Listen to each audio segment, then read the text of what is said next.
we're using to strip furniture.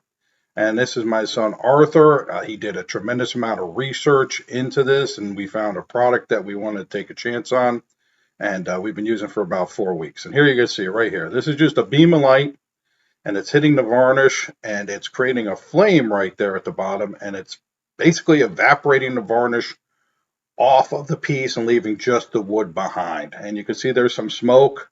So we right now we're working on ventilation and a few other issues, but it's a new product and we're kind of getting our feel from it, but I figure I'd go ahead and share it with you. Now, we're about 3 weeks into experimenting with this and finding better techniques. The distance and the amount of power, there's a lot of adjustments and there's a lot of different units you could purchase, affects the way this will work. Now, you can see right there, he's cutting into that corner right there, and you can see how that light just wraps right around that corner. Now, what you're seeing there isn't necessarily the light. It may be a little bit of a flame that's created by the varnish and the laser. I'm not too sure. There's not a tremendous amount of documentation on this stuff. It is a newer tool. It's a cutting edge tool. I mean, it's been around for a few years and other shops have been using it. But we figured it was time for us to take a shot on one and see how it works. And we've been very happy so far with the way this is performed.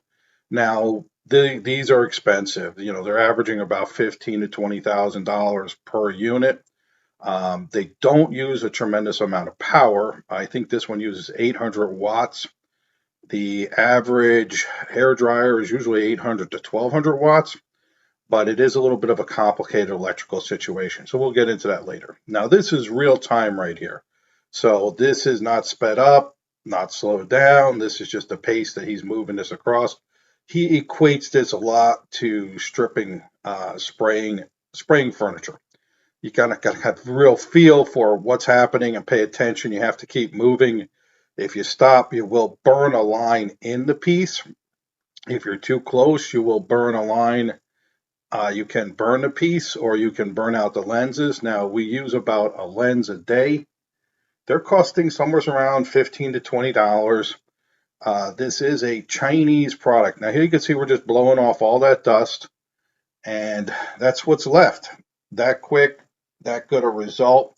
And the next thing we're going to do is just a little bit of an acetone wash on it. We're going to wipe it down with some acetone, which will break up the last little bits of that varnish, and you can see that beautiful wood that's left underneath. Now,